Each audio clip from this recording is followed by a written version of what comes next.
Hello and welcome to this edition of Mootopia MMIV. Owing to me starting secondary school, I fell behind on my pre and post match videos, but I hope to be able to start those up again next season. In the meantime, I'm going to produce some more player bios and some rating videos. This is the first of my rating videos, which I've decided to call Mascot Massacre.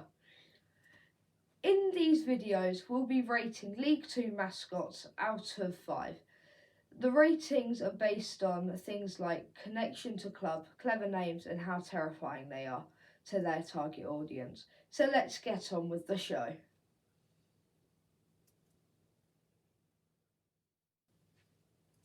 Our first mascot is this big green offering from the world's greenest club.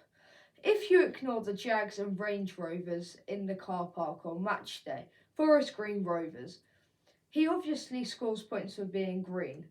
His 50s Greasers quiff is a winner. This thing is terrifying and the kids will be diving for safety of mum and dad on the match day when he approaches. He scores big for the alliteration in his name, Neville the Green Devil, but does to get marked down for clearly being more like a dragon. I give Neville 2 out of 5 just because he is absolutely terrifying.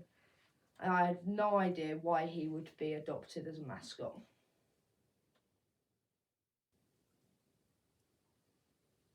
Our second mascot also appears to be in denial.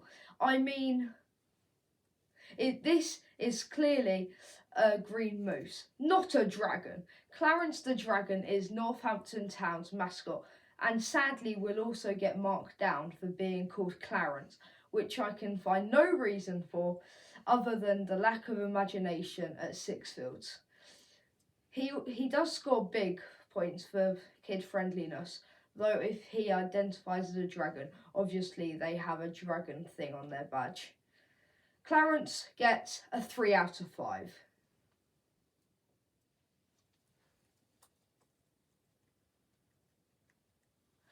This chap is called Spitty the dog and is Newport County's mascot. Again, looks really good. He looks really kid friendly, so gets points there. But there's no dog on their badge and appears to be no connection to dogs at the club. Their nickname is the Exiles. My dad, who is a very old man, also advises me that his name isn't as original as I thought. Owing to this 1970s and 80s puppet botherer, Bob Carolgees, and puppet dog, Spit. But as the target audience of Spitty isn't 200 years old, I'm not going to mark him down for that. Obviously, Spitty he's a dog penalty, so 2 out of 5. This is Rover the dog, and he represents Tranmere Rovers. Can you see what they've done there? To be fair, it's a good name for a dog and also has a lovely connection to the club's name. Looks friendly enough, but like any other dog mascot, will lose marks owing to being a dog, which there are a few in the EFL and Prem. Another dog, so he gets 3 out of 5.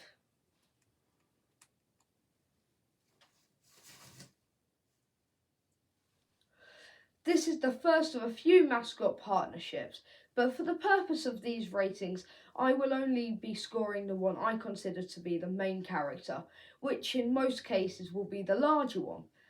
In the case of Exeter City, that is a good thing, as the main one is Grecian, taking his name from Exeter's nickname. Meanwhile, the other one is Lexi, and takes her name from the girl who works in the kebab shop on Sidwell Street, so they've avoided losing marks there. Obviously he's a lion, but isn't too threatening to kids, but as far as I can see, there's no lion associated with their club. Amazingly, their badge has a Pegasus on it. Surely an animal perfect to be a mascot. Grecian gets a 4 out of 5. Swindon Town's mascot gets his name from the club's nickname and is Rockin' Robin. So points for connection and alliteration there. Swindon also have a robin on their badge. He does lose points for both looking like a cockerel and like he's about to start a fight in Wetherspoons after downing 10 snake bites. Double R gets 3 out of 5. This lass is Jenny the giraffe and is the first female mascot on our list. She gets points for alliteration and the obvious connection between giraffes and Surrey. Giraffes' natural habitat being Reigate Avenue Rec. In all seriousness, well done for Sutton United for thinking outside the box and not just giving us another dog. Jenny gets a 4 out of 5. Bristol Rovers score big right out of the gate. I mean, who doesn't like a pirate? Captain Gas is their mascot and also scores for having the club's nickname as his moniker. Sadly, owing to him being a human, he also loses points for being massively frightening sight for kids. Yeah, shipmates! He gets a 1 out of 5 for being terrifying. Mansfield Town also have a pair of mascots, but will be scoring Sammy Stag. Points scored here all round here. Alliteration, Stags on the badge. Their nickname is the Stags. Surely we have our first perfect 10. Well, no. It might just be me, but those massive eyes are creepy. They do get a sympathy point for being the forgotten victims of very overspending and being kicked out of the league, though. Sammy gets 4 out of 5, including a bonus point for the deer breaking our dad's elbow.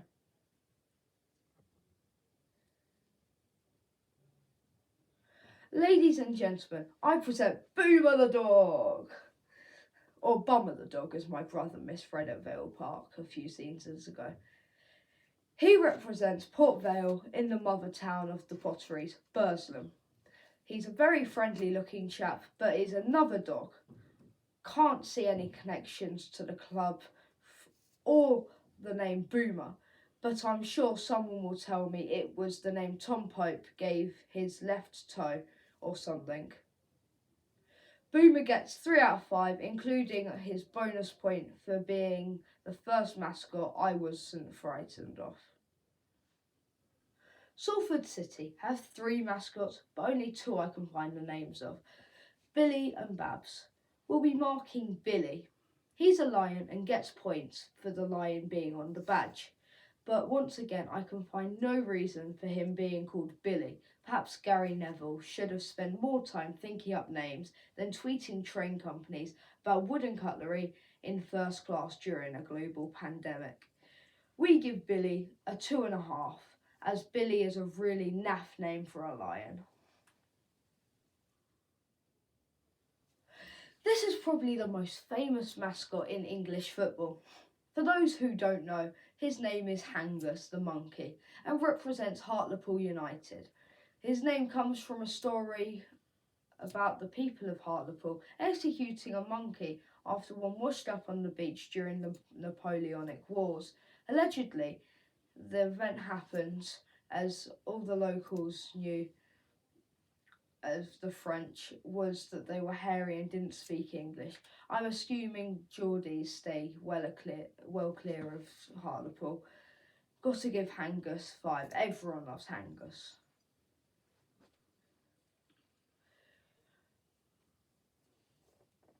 Crawley Town mascot is Reggie the Red.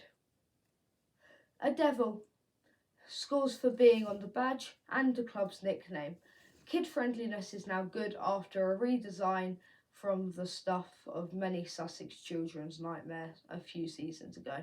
Reggie gets 4 out of 5. He lives down the road from us and is a lovely bloke.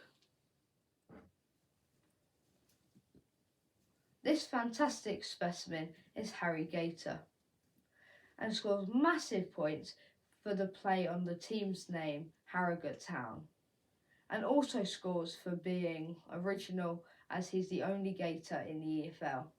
Harry gets a Yahtzee 5 out of 5. Bradford City have Billy Bantam, a bantam being a type of chicken. He scores on a few areas, but again, well done Bradford for providing a kid-friendly, original idea. Must be something that helps creativity in Yorkshire Tea. This guy gets a 4 out of 5, but we still wish that they have the City Gent. This is Swifty, Walsall's mascot. Scores for being on the club's badge and also the club's nickname. He also gets points for originality. They do get marked down a bit because he does look like he's just been on a meth bender. 3 out of 5 for them, even if I do think he looks like a penguin.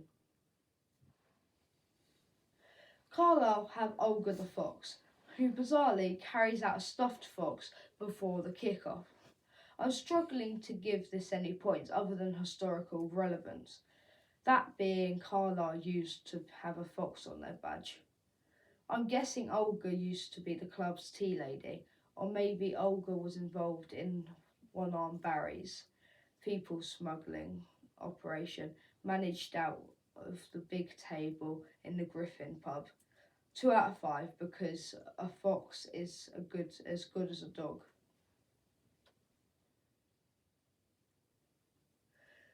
This is Desmond from Rochdale, and the question is this: is he a horse, rabbit or dragon? Another of the mascots who just doesn't look like what they are.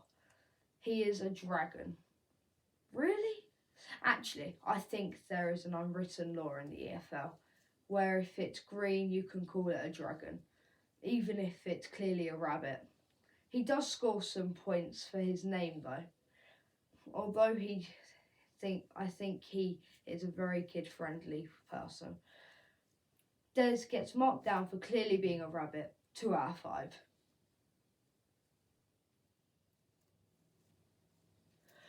Interesting tale about this one, and I think it tells you more than I can. At Colchester a few seasons ago, my dad asked a member of staff what the mascot was. The response was, "I don't know, I think it's a bird of some kind."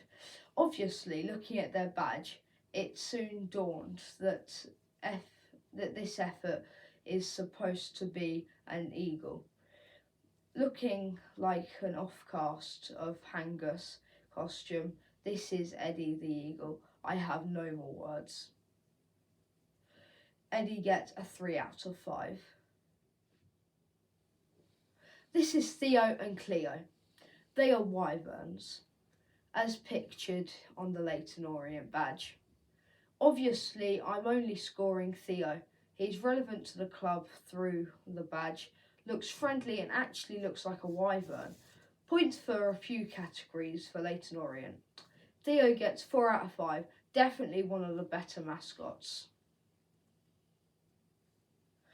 Barrow are represented by Blue's Bird, who I'm assuming is a bluebird.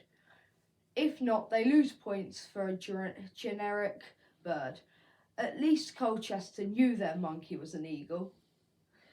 The Barrow badge has a B on it, but their nickname is the Bluebirds, hence the shabby looking offering. This thing gets a 2 out of 5. Burrow Bear is Stevenage's mascot, a lovable, huggable looking character whose name harks back to Stevenage, being called the Stevenage Borough a few years ago. Gets points for not being a dog, although you would have thought a stag would have been a better choice as it features on the badge. 4 out of 5 for Burrow Bear.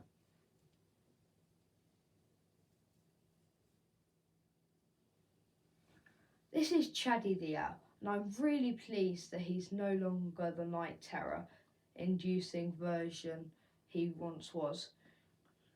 Chaddy, named after one of the homestands at Boundary Park on Chadderton Road, is a lovely looking chap in that he looks both happy and like an owl. Oldham also have an owl on their badge. Chaddy gets a 4 out of 5. This is Scunny Bunny, not to be confused with his shoplifting cousin from Keedby, Scummy Bunny. Despite suffering from the pressure of the Irons' impending drop into non-league in this pick, Scunny is actually quite kid-friendly and will get points for originality and creativity with the use of twinning and what the locals called scumthorpe and what a child calls a rabbit. Again, points for not being a dog. Scunny Bunny gets a 3 out of 5. Thanks for watching Mascot and Massacre Part 1. Please give me a thumbs up and subscribe and follow me on Twitter. See you next time.